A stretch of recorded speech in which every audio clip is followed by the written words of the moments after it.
Hi, good day to everybody. My name is Rogan Morrison, and I'm part of the VOQUZ Labs Global Advisory Team. And with me today in this session, I have Jan Cook. So we welcome everybody to the session.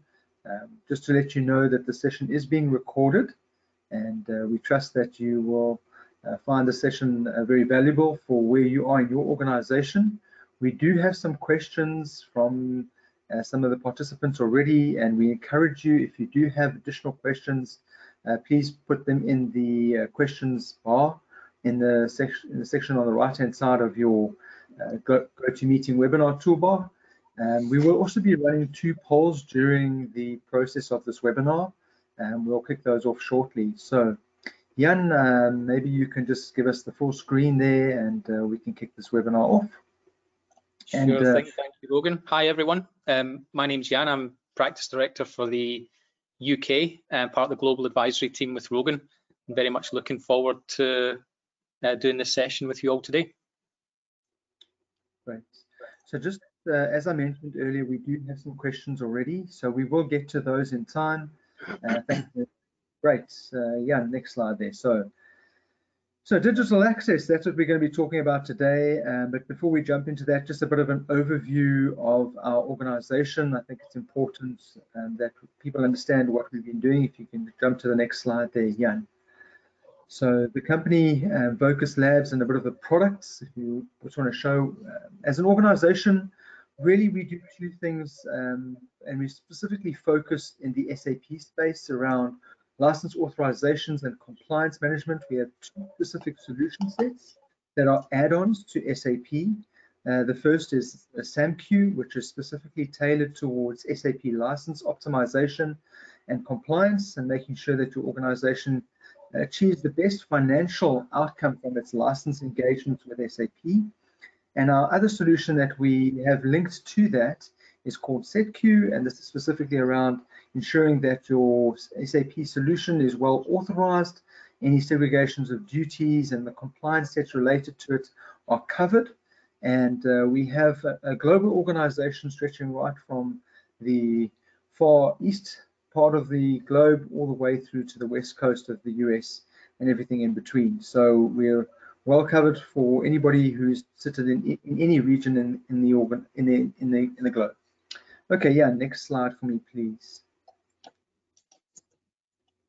Okay, we cover a lot of different business sectors, high tech all the way through down to insurance. And part of our offering is that we really focus on saving organizations money. That's one of our key focus areas. We've connected more than 200 different SAP connections from a systems perspective. We roughly run over 100 projects every year for different customers. And just an example of some of the customer savings that have been achieved in the year 2019 is just around about $250 million. So quite a significant amount. I see there are some questions in here to say, I can't hear your voice. There's no sound. Just to reiterate, please check your sound settings. I'm sure, Jan, you can hear me clearly.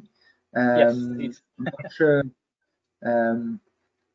Yeah, if there are, please check your sound bars. So other people have commented that they can hear us correctly. So it might be on your side that your speakers aren't pushing the output through. So please just check that the rest of the people on the webinar can actually hear us. Okay, otherwise log back in again. So just a bit about the 2 products that we have and what's quite unique about them. So in the context, we have SAMQ and SETQ, and from the SAMQ side, what we do with this is we really look into your users, your engines. We look at how do we transform really and optimize what your user license structure looks like. We look at whether you have authorization-based licensing versus user-based licensing. And in this topic specifically, we're looking at indirect access and digital access, which is also covered by SAMQ. We also have on the SETQ side, we do, as I said, all your authorizations, role concepts design, web-based requests, compliance management, things like role optimization, role reductions and extensions where you move from ECC to S/4HANA, for example. And I think one of the most important things that we have and that makes us unique from an organizational perspective is that we've tied these 2 solutions together. so that you have compliance both in the license and the usage of your licenses, and also the compliance and the usage of the actual system by end users. Let me just give you a quick example of that. So a business manager provides a new transaction, which is a create transaction to an end user.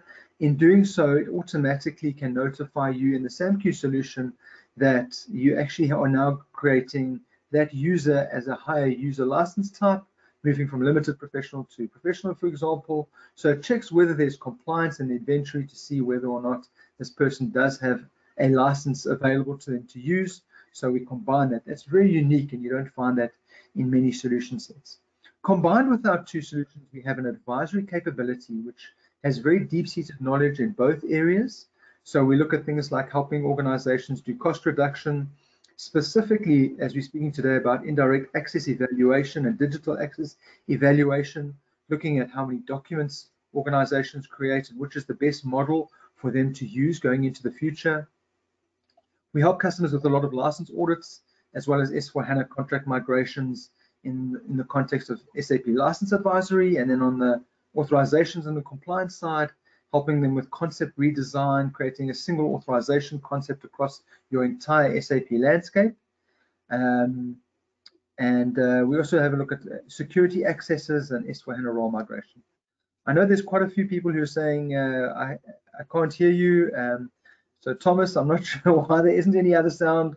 Most of the other delegates I've got are indicating that there is sound. So maybe the best thing I can suggest is log out and log back in again. We're still here. So we'll catch up with you. And also the session is recorded, so you can also check it out afterwards. Right, I think that covers the areas that we wanted to cover in terms of the overall organization. Yeah, next slide. Okay, so the content slide will come up, and while the content slide is coming up, what I would like to do is launch our first poll to you. So as an organization, it's good to understand where you're at as a client. So here we go. So has indirect use been an issue in your company's SAP audit so far? Okay, we're collating the information. Okay, we'll give this about half a minute to a minute, just so that we can collect all the information, and we'll also give you some information back as to what does that poll look like. So we're almost at 50% of the vote now.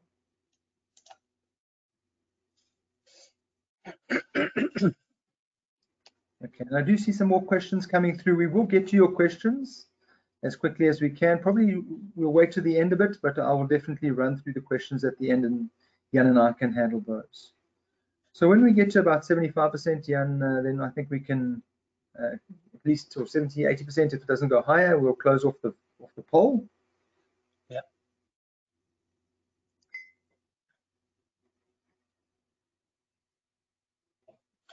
Yeah, just over 60% voted. So yeah, so I think we can close it off there.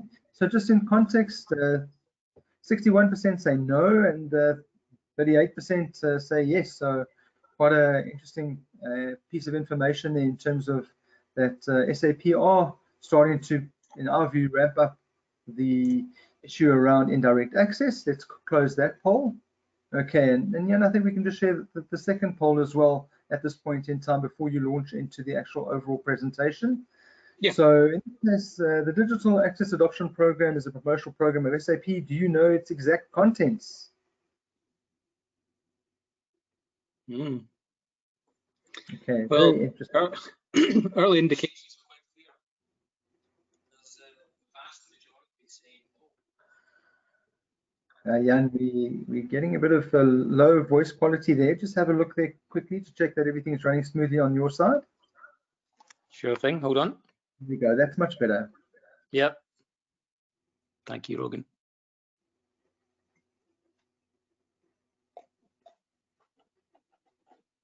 Oh, almost 60% voted.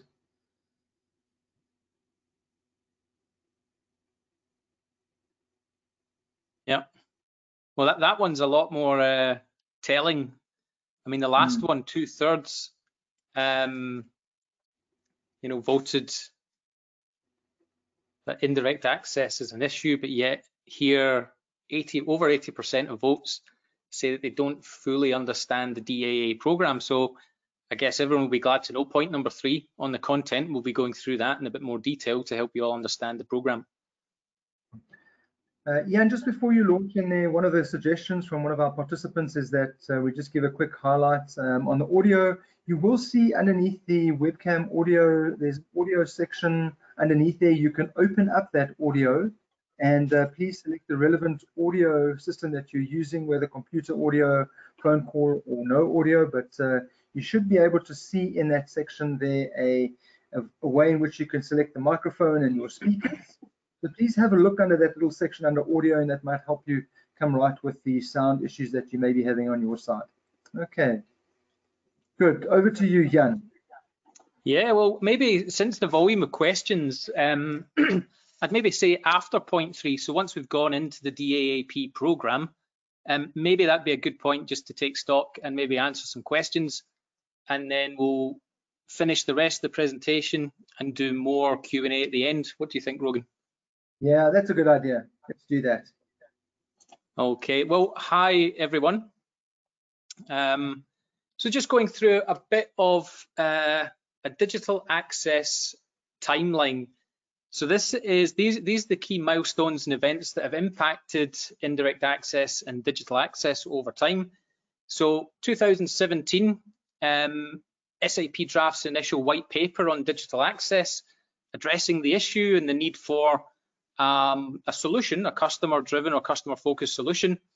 A definition for digital access is provided. So we have direct access application, SAP application access, and then indirect and digital access from third-party connected systems.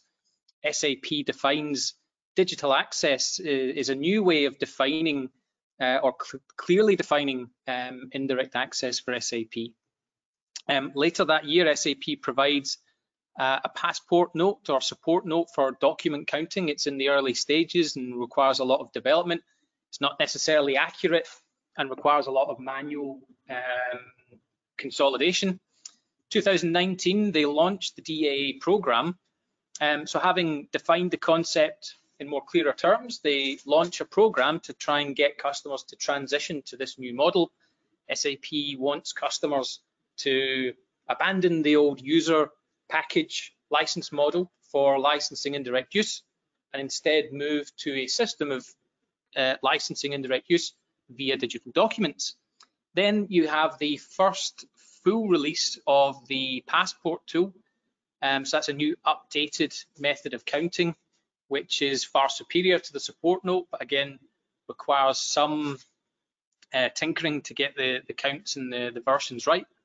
2020, SAP extends the DAA program until the end of 2021, and that's because, quite frankly, uptake was slow. I think confidence in the new model and understanding of it wasn't good enough to encourage widespread adoption, and so they extended the incentive program to the end of 2021 and have since updated the passport tool again with several bug fixes to try and improve the accuracy and reliability of that program for counting digital documents. Okay, so a definition of digital access. So to really understand it, firstly, we've got 9 different digital document types. So you can see those listed on the figure below. And these are chargeable digital documents. So the point of digital access is that once you've subscribed to the digital access package and you've purchased a quantity of digital document licenses, the only documents that are chargeable are these 9 document types. And if you're paying for these 9 document types, other types of indirect use that might have previously required a license wouldn't require a license anymore. And certainly users using third-party systems no longer need a named user license to use SAP via third-party connected systems. So those are sales, invoice purchase, service manufacturing, quality time, financial and material documents. Financial and material documents are only charged at 1/5 per document because they are, arguably lower value business outcomes. But they are activity, they are classed as activity. If that is coming from a third-party system, that activity is deemed to be indirect use, but it's chargeable at 1/5. That means for every 5 financial documents you post into SAP from a third-party system, you're consuming 1 digital document licenses. And same goes for material documents. 3 of the documents are charged at the line item level. That's sales, invoice, and purchase documents. So if you process a sales order from a third-party system, and that sales order has 20 line items, irrespective of the quantity purchased of each line item or the value of each line item, that sales document would consume 20 digital documents. So you can see there the 3 at the top: sales, invoice, purchase, counted at the line item level. So you can already start to see there are some complexities in terms of how you monitor document creation coming from external sources, and then how do you calculate how many digital documents you're actually consuming. All other activities outside of these process areas will be defined as free of charge, which is very important.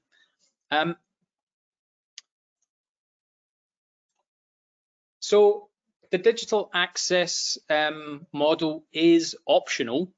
That means you only have to subscribe to the model if you believe, well, if you want to, if you believe that this model is either easier to administer and manage and monitor and control, or of course, if it's more financially advantageous. So if you have lots of processes automated through third-party systems connected to SAP, innovating around the fringes, things like sales, purchasing, warehouse management, data analytics. These are all key process areas for indirect access for businesses where they might be using systems that are non-SAP and that are heavily integrated with their core ERP. So what you have to basically do is decide, do I license indirect use of SAP by purchasing the correct and adequate volumes of engine and user licensing, or would it be more advantageous to my business to license indirect use using digital access? And of course,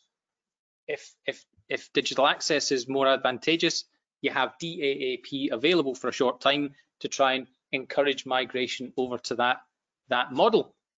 So there are multiple indirect access options for existing ERP customers. So the status quo is do nothing, and that means you have your solutions license. So option 1 for customers that want their contract to stay as it is and they don't want to change, they're happy licensing indirect users and they're happy with the relevant packages for the functionality being used indirectly. You've got solution licenses, order-based licenses for order to cash and P2P, so that'd be your purchase order processing engine and your sales and service order processing engine. Of course, then you've got user licenses, things like a limited license, a platform license, a business partner user license. There are various different license types that are suitable for indirect users based on what they are doing and how they are using SAP indirectly. Number 2 is a license conversion. So for customers wanting improved transparency for indirect and digital access while remaining on their existing contracts, you can take the license value of certain types of license. So here we've got solution licenses, order-based licenses, and users, and you can translate those licenses. So if you've already purchased coverage, so for customers saying, well, I've already licensed indirect use, I've got user licenses, I've got engines I've got coverage, I'm 100% compliant. Well, the question remains, is it still easy to identify third-party users? For example, when you're doing a measurement, that's very difficult to determine how many there actually are and what type of license they need and what exactly is your engine consumption from third-party systems. It can be challenging to monitor and control, but if digital access is more advantageous, the DAAP allows you to convert, license conversion, old indirect access relevant licenses into digital document licenses. Therefore, if you've got to purchase a volume of 100 million digital document licenses and your old licenses get you credit to the value of 60 million, you have a much shorter additional volume to make up. So some of your commitment to digital document licenses can actually be satisfied by old licenses that were previously indirect access relevant. Then you have full contract conversion, and this is for customers licensing SAP S/4HANA, and they want to consolidate and simplify old contracts. Basically, by migrating to the if you're migrating, you're purchasing S/4HANA, you have the opportunity then basically to license SAP ERP and S/4HANA on the new SAP HANA price list, use terms and conditions, and part of that will be adopting the digital access licensing model. So that's basically potentially mitigating any previous risk by purchasing document licenses as part of your migration to S/4HANA, highly and widely encouraged by SAP. So first of all, Digital Access Adoption Program. So this is planned to be in place. It was planned to be in place for 1 year, and is designed to cover estimated current use.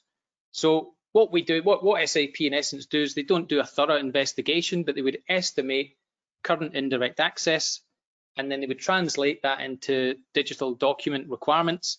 They then give you some conversion credit, charge you for the balance of your licenses, and hopefully giving you a reasonable commercial platform for you to migrate. So step one, customer chooses the measurability option.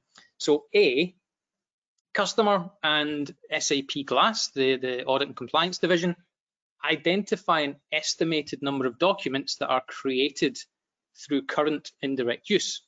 Or B, the customer implements the support packages contained in the SAP Passport tool with support from SAP to identify the estimated number of documents created by current use. So both, one is more an expertise, interrogation, investigation method, and one is actually using SAP's proprietary tooling for that purpose. Step two, choose your financial incentive option. And there are two main options that you have to choose from. So once you know how many digital documents you are creating, you have to choose which commercial model you want to purchase those documents under. A, the customer licenses at least 115% of the current estimated document use, and the license fee charged for this transaction is only for such licensed growth. In essence, what that means is if you're creating 100 million digital documents, you license 115 million documents, thus accounting for a reasonable period of growth, because you don't want to become non-compliant the day after you sign up. You only pay for 15%. So that represents obviously a significant discount in terms of buying the volume that you need. Or option B, you license 100% of the current estimated document use, and you receive a 90% discount versus the list, the current list price for digital documents from the price list. So SAP provides programs to help protect past investment in perpetual licenses when transitioning to digital access. So they do SAP product level conversions. They've got an on-premise extension policy, SAP cloud extension policy, and S/4HANA contract conversion. So when you're using any of these mechanics to buy software in the future, you can, in parallel with these types of conversions, you can also use that as an opportunity to subscribe to digital access and take advantage of the DAAP. So, well, we're still on section 3. I was going to pause for a moment, and Rogan, maybe you can help me with some of the questions. So, basic content with voluntary participation in the new digital access licensing model, the document licenses required can be purchased with a 90% discount under DAAP. At Sapphire in 2019, DAAP was launched and scheduled to run until spring 2020. Some may already be aware that that has been extended, but if you're not, that program has been extended to the end of 2021, And in essence, that's one of the drivers for this webinar, is to make you aware of how the program works and why you should be addressing this risk in 2021. Take advantage of the extension, take advantage of the commercial incentives, but do perform your own due diligence first and make sure you have a comprehensive understanding of, are you currently at risk? Are you currently exposed? Do you have to mitigate risk before even considering buying digital documents, or can you mitigate risk by doing so? So this is really a great opportunity now that there's more clarity in the marketplace around this topic to really tackle it head on and get ahead. So currently, chargeable documents are measured using the SAP Passport program. If it's available at the customer site, that is if it's been installed, or if it can be installed. In some cases it can't because a customer's not on the right version or enhancement pack of SAP. And if not, an estimate needs to be used. Not necessarily true. I mean, later in the webinar, we'll go through how you can run your own internal digital access evaluation, and indeed how you can use tooling available on the market, like our SAMView product, to perform an independent measurement to inform yourself before you do enter such negotiations. So key things again, digital access grants individual rights to use the SAP systems via third-party applications without the need to be licensed as named users. And this wording is quite explicit within the SAP use terms. That's available online and publicly available to view, and you can download and read it. And I'd certainly recommend everyone does read the use terms to get familiar with the actual wording of the digital access license. So when changing or introducing digital access, licenses that are no longer needed, i.e. that are made redundant by the digital access license, they can be exchanged for the volumes of document licenses under the digital document license package. So what it means in concrete terms, we will go there in a second, but Rogan, perhaps we can start to address some of the questions that have come in. Yep, absolutely, Jan. So let's just address a few of these questions. What I'm going to do, just for the sake of time, is not address those questions which we will directly address inside the presentation itself. So some of the questions are, for example, what are the risks of indirect access and how do we mitigate those risks? We will cover some of those in the actual session. Is there a risk mitigation checklist or roadmap? That's another question. Maybe I can answer that quickly. It's not so much of a checklist, but you actually need to do a full assessment to understand what the risk is and how you plan from an organizational perspective to mitigate that. There are different options and outcomes from doing the measurement and the assessment. It may be that you end up going towards the digital access adoption program, or that you rather stay on indirect access. We would need to assess that, and each organization is unique in that context. Is there a dashboard for understanding the license utilized or less utilized or not utilized, which can be monitored on a regular basis? As part of our SAMView tool, we have a set of dashboards that help you to do that. We track in an automated way that those licenses that are being allocated in your organization to their users, and we have a dashboard for that. Okay, this is a bit more difficult one. Jan, maybe we can touch on this a little bit later or hold this question, but how do you handle licenses that are not used? In other words, on the shelfware, SAP is refusing to give us credit for these license costs. Maybe we can just park that one and we'll come back to it closer towards the end. I want to get to some of the questions that are specifically related to the indirect digital access. Well, I mean, if you want, it is one I can cover quickly. Yeah, go for it. SAP is refusing to give us a credit for the license cost. Well, if you're migrating to digital access, SAP have published policies on what licenses are creditable for digital documents. So if we are asking this question specific to digital document credit, I have dealt with many customers who have been told given false information about what they can and cannot do. And I've been able to direct them to those published policies and documents to basically prove that SAP have not been informing their customers properly. So it's about having an overall understanding of the history, all the various different publications and policy announcements, and saying, actually, back in 2022, the year 2020, January, you released this statement saying X. So I need to be able to avail of that. So yeah, I've been able to help, well, we have been able to help customers who are being told, misled, let's just say, and not being given the full accurate picture. And they have then been able to go ahead and negotiate properly with SAP to get the credit that they deserve. There are some licenses that are not indirect access relevant, that would not be transferable, that are not like for like, so you have to be mindful of that, but we will cover some of that later on. But certainly if your licenses are indirect access relevant, SAP should not be refusing to give you credit for those towards your digital document costs. Okay, let's carry on with that. How to identify subsequent documents, in other words, edit and update to existing documents, and then combined with that, how to identify documents created from non-SAP systems. Okay, so so the question is how to identify subsequent documents to existing documents. Yeah, edit or updates. From what I understand, Jan, I mean, you shouldn't have to be paying for those subsequent changes to documents. It's only the first create that creates a digital access document. No, that's right. I mean, this is in essence the biggest problem, because with the SAP tools, you have to physically go into the system and interrogate the data. So for every single data connection you have, you'll be entering digital documents into the system. If, for example, you flip a sales order into an invoice in the SAP system, then that document shouldn't be counted.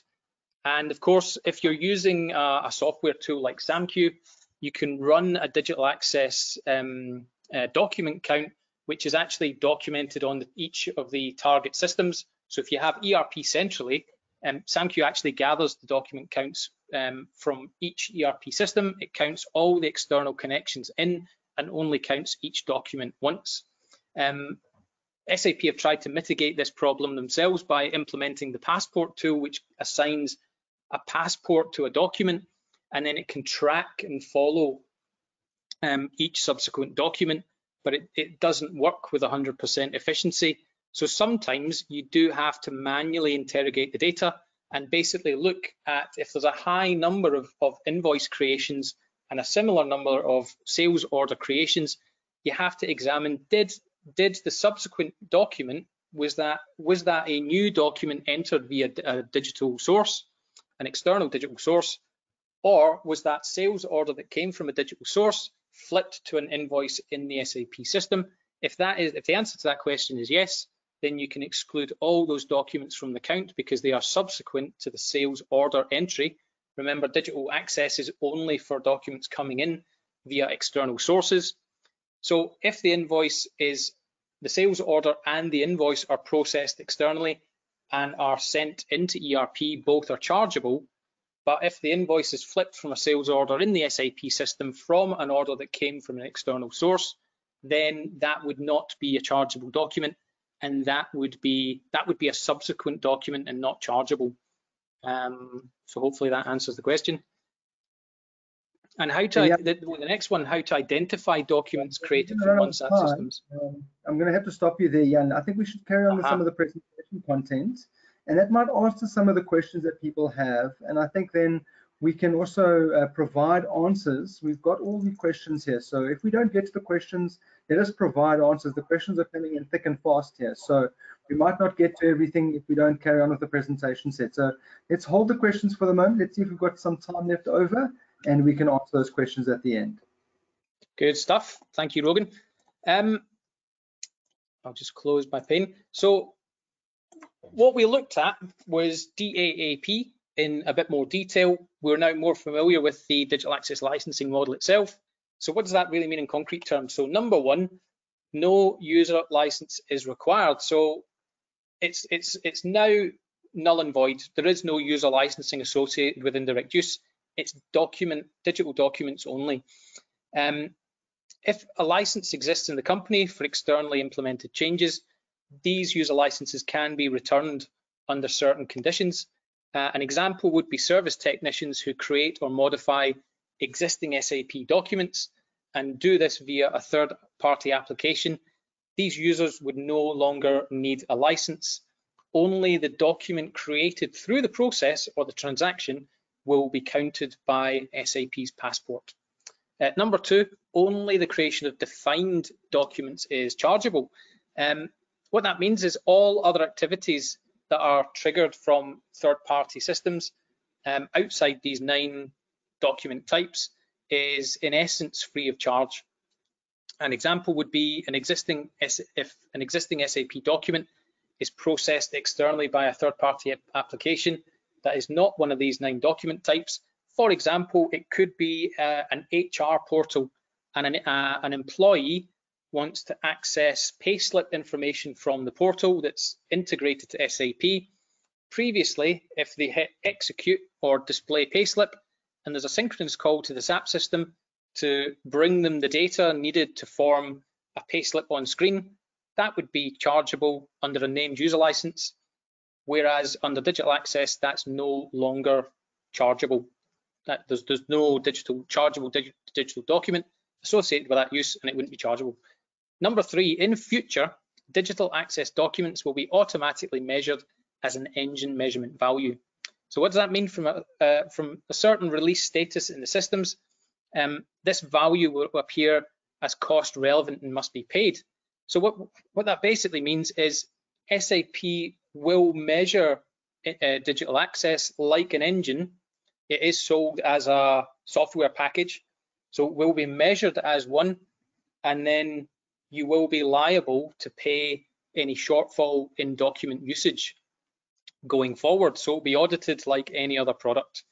So there is an external time recording system, good, example of this, and with determination of cost relevant documents, time management documents suddenly appear on the invoice. So previously, for example, if time management documents like timesheet entries are processed into SAP via a third-party system, they are batched in an overnight job, so nobody's technically using SAP indirectly. Someone, a payroll approver, has to approve them or reject them. So again, there's no access or use from the submitter. They're then approved into the system by management workflow.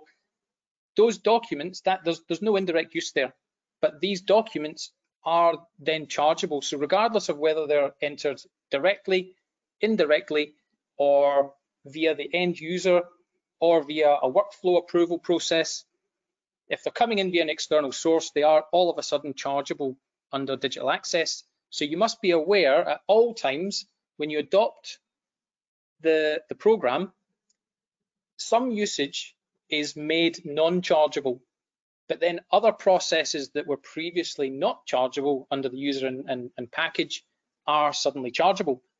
Another example, finished goods come off a production line, they're entered into the material master records in SAP, a scanner scans them, and then the scanner sends the data to SAP. Under previous licensing conditions, there's no user and there's no package for that. It's just simply smart innovation or smart systems. But under digital access, each of those goods movements from the production line into a stock location or warehouse or finished goods, they would then become chargeable documents. So it's just being mindful that you have to really properly interrogate the system, and you have to make sure you understand what is chargeable and what's cost relevant for your business. So every company should decide for itself whether old contracts are available, determine what current indirect usage is preventing a switch to digital access. So do you have risk that you need to mitigate? You have to determine that. And are you right licensed already? Have you previously invested in licenses? Are you satisfied with your coverage? Make sure you have all the facts determined what costs can be expected in both cases. So that's really doing a like-for-like comparison. If you evaluate your indirect usage and digital access works out cheaper, it makes commercial sense to move to that model, because in future, with digitization and digital transformation, it might be far more suitable and cheaper to license that type of usage in the future. But of course, you've got to establish whether that is the case or not. Establish a long-term strategy for dealing with the issue of indirect usage in digital access in the future, and consider what impact the move to S/4HANA will make on your decision to either stick with old or migrate to the new license model. So how relevant is the risk? Well, here you can see document count versus document price. And these results are from actual VOQUZ Labs project. So on the left, you've got the count of documents, and down the bottom, you have the number of employees in that client organization. Now, if there was a clear relationship between company size and the volume of documents that you're creating, you'd have a single diagonal line going from bottom left to top right. But if you have a look, you've got the red dots are the key ones to show you. You've got companies with relatively small user populations, but yet their document count is very, very high. And then further along the graph, if you see around about the 50,000 mark and go up, there's one little blue dot there. That is a large enterprise scale company with a relatively low document count of just over 100,000. So the point is, you cannot make any assumptions as to whether it will or won't suit your organization. You must do the evaluation, you must do a detailed examination of indirect use of SAP. What license coverage do you or don't you have? Do you have any license exposure, i.e. unlicensed indirect use? Then you have to calculate, will it be cheaper to mitigate under the old existing licensing conditions or by migrating to digital access? Hazards, sudden explosion in licensing costs. So if you don't take care of digital access this year or next, then the value of digital access documents is going to go up, and they are going to start showing up in your annual license audit. These costs thereafter are going to have to be paid according to SAP's then price list, because the digital access adoption program is very, very different in its commercial frameworks to the actual price list. So if you look at the price list, it's a tiered pricing structure with different tiers based on the volume you're buying, whereas DAAP is a discount or a pricing mechanic applied to 100% of the purchasing volume. So the two models are very, very different and can't really run in parallel. You can't have some buying on a tiered system and some on an incentive program. So it will have to come to an end, and customers really should be making their choices now. In the worst case, SAP can also demand back maintenance, i.e. maintenance fees lost from previous years due to unauthorized indirect use. So the problem is, if you just sit on the problem and do nothing, that is, you're scared or concerned about indirect use, you have potential risk exposure. The problem is, if you do nothing, that is unlicensed use of SAP software. And SAP contractual conditions say that if non-compliance is determined as a result of a license audit, SAP have the right, they don't necessarily always use that right, but they do have the contractual right to say, well, you've actually been under licensed to the tune of 1 million for the last 5 years. If you'd purchased the licenses you needed 5 years ago, you'd be paying 22% maintenance on those licenses, and therefore we're going to charge you not only the license fees you owe, but the backdated maintenance you owe as well. And the problem is that this has been used as leverage to try and get people to buy S/4HANA or other purchasing incentives to try and make the problem go away.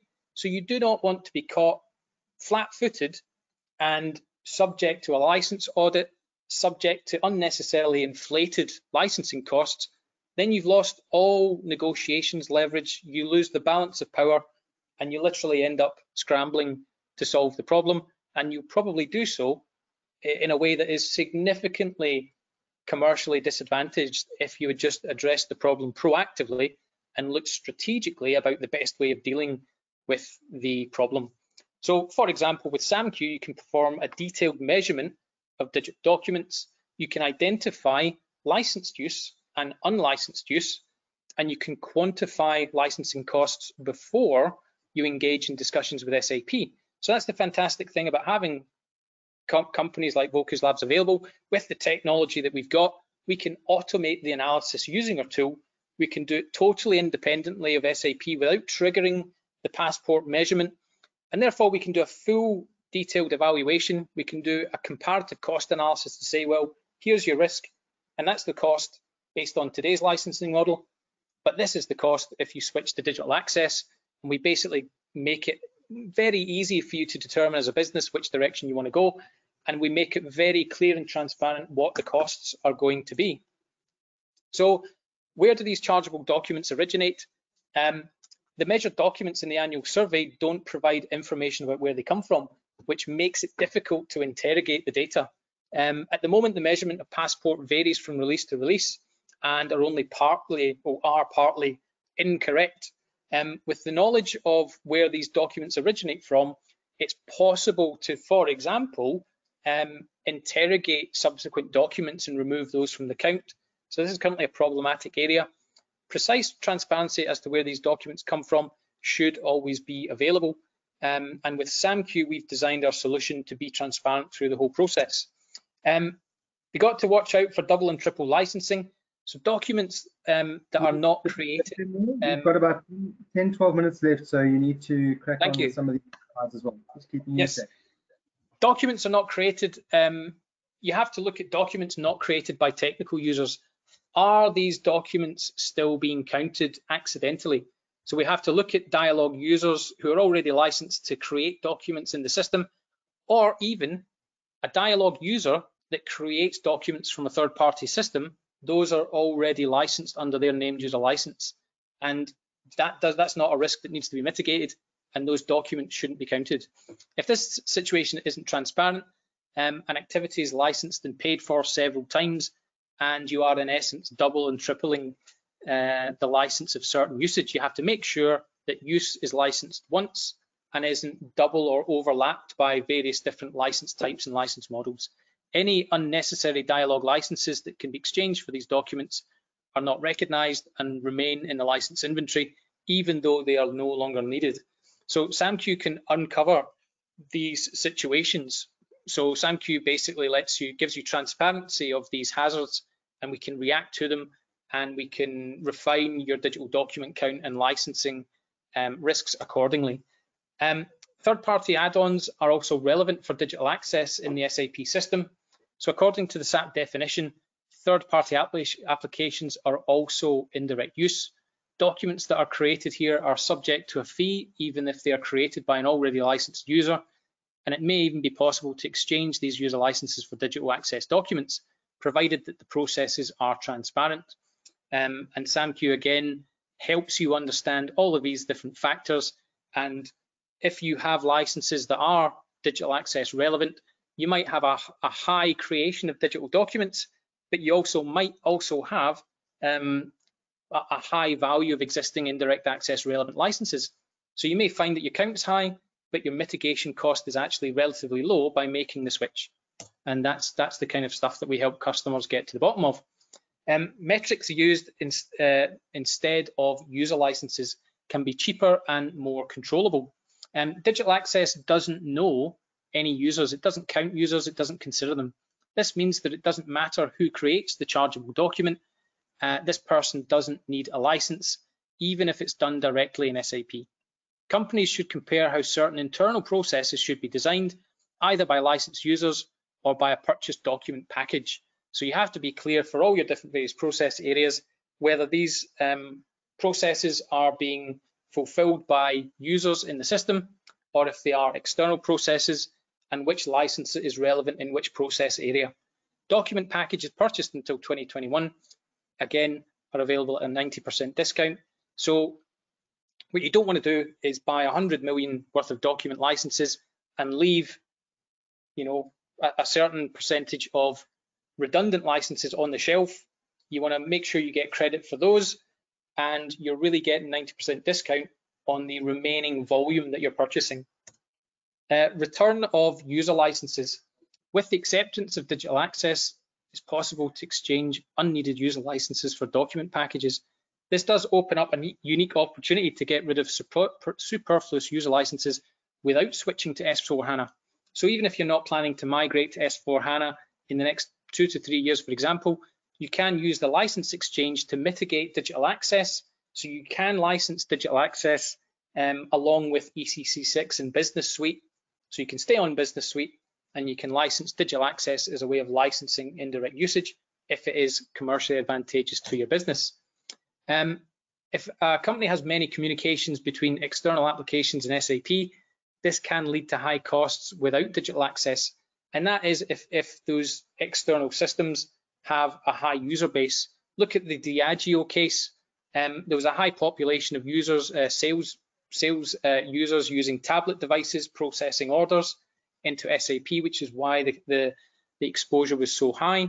So the higher the volume of users on these third-party systems, the more likelihood that digital access will be advantageous because user licenses are respectively or comparatively much more expensive. On the other hand, if you've got lots of automated process with a low user base, then it might only require several hundred user licenses, of which you might have adequate stock already in your inventory and you may already be covered. So, do the maths and figure it out. How to prevent backdated maintenance. So many companies have been using SAP indirectly for years without the appropriate licensing. If the audit survey identifies digital access documents at any time after 2021, these become chargeable and SAP might charge retroactive maintenance fees. So in essence, they're giving you a period of grace to migrate if you need to. If they start measuring unlicensed indirect/digital access in the future, that period of grace will expire and you will be required to mitigate and pay for those licenses. So every company should review this by the end of 2021 to make sure they're compliant. And of course, SAMQ makes the analysis of total costs and savings perfectly transparent if you want to utilize third-party help for doing that. So how relevant is the discount program? Here is a comparison. So you've got the number of documents down the left. Here is the list price in column 2 and the DAAP price in column 3. So what it shows you is for a document count of 1 million, the list price is subject to the tier discount. So for example, you have a base unit cost, and for each subsequent tier that you utilize, the cost goes down. So of course, list price is subject to the tiered price savings for each volume tier that you go through. So comparatively speaking, DAAP versus list price is 80% benefit. At 15 million, DAAP is comparatively 80% cheaper than list once you take into consideration the tiered volume discount you get from the standard price list. So that kind of shows you, in exact terms, how commercially advantaged this incentive program can be. So here we have a selection of FAQs. So if a user with a direct SAP license works on a non-SAP application, and this application creates documents to the digital core, are these documents counted or not? So the criterion for digital access is the application that writes documents or records to the digital core. It doesn't matter which user works with the application. So if users with a direct SAP license work on a non-SAP application, and this non-SAP application creates documents to the digital core, then these documents are counted. So for example, it's one or the other. You either license use, dialogue use via a user license, and that's for direct access to the systems. Thereafter, it doesn't matter who's doing it or why, or whether they have a license or not. Under digital access, every document, chargeable document that comes in from an external source is then chargeable under the digital access licensing model. Previously, however, if a user had a user license and they were entering a sales order via a third-party application, their named user license would give them the right to do so, and that wouldn't require any additional licensing. So again, it's very, very scenario specific and company specific as to whether one or the other will suit your business. 1.4, if a user with a direct license works on a non-SAP application, and this non-SAP application creates documents in the digital core, these documents are counted as per 1.3, so they're counted. Does this mean the user is paying twice? Well, the digital access concept doesn't recognize users, so documents are counted if data or documents that are part of the 9 document types that are created by non-SAP applications. So since this concept knows no users, we cannot talk about double payment of users here. What this basically means is if you're subscribed to Digital Access and you have a population of third-party applications connected to SAP, it's documents only. That's the only thing that's chargeable. So if you have named users who just so happen to be using third-party applications that are connected to SAP, then their user license covers their dialogue use of the system, whereas the document license covers indirect use, so indirectly created digital documents, and those documents remain countable. Comparatively though, if you have 1,000 either employee or external business party users, and the only thing that they use is a third-party application connected to SAP, then they don't need a user license. It's only the document that's chargeable. So hopefully that clarifies that point. And how are EDI orders evaluated? Or are there changes there? So EDI orders are classified as indirect use in the classic concept and are partially billed via the order-based metric. So Digital Access also rates EDI as indirect use, and these sent or transmitted documents are counted as digital documents being entered into the digital core, provided that Digital Access is licensed and the sent documents are on the list of the 9 document types. So for example, if you're using EDI for any of the 9 prescribed document types, then those documents being transmitted via EDI into SAP via an upstream system, that would be Digital Access, and those documents would be counted. If EDI is being used for any other type of activity or data entry into SAP that isn't one of the 9 prescribed types, it wouldn't be licensable or chargeable at all. So waiting is not an option. You've still got time to get compliant and save cost on mitigating indirect use or licensing it correctly. Digital Access documents should be analysed ASAP to get a picture of where you stand. A detailed evaluation of risks and costs needs to be performed by evaluating the respective cost of existing licensing conditions versus Digital Access. The topic is, of course, very complex, and we do, in whatever respect, seek professional help to make sure you're getting it right. And of course, we would be happy to help if you want to work with us on that initiative. So back to you, Rogan. Okay, thank you, everybody. We are on the hour, and there are a number of questions. And what I think is best at this point in time, considering a number of people need to leave and go into other meeting requests and other meetings and activities, is that we will handle all of these questions. We will send out the answers to you as well, and there's still some more questions coming in. So we'll leave the question panel open for another 5-6 minutes, and we'll make sure that everything is covered in there. And certainly we can help you from a advisory perspective. Please reach out to us, and we will then send all the questions and the answers to everybody who attended and who registered for the session. What I'd like to do is thank Jan for his time today, and we look forward to hearing from you. If you do have any other questions, please reach out to us. We may have overlooked something, and we can certainly answer you directly then as well. But thank you for your attendance today, and have a super rest of the day, and we look forward to seeing you in our next session. Thank you. Thanks, everyone. Have a great day.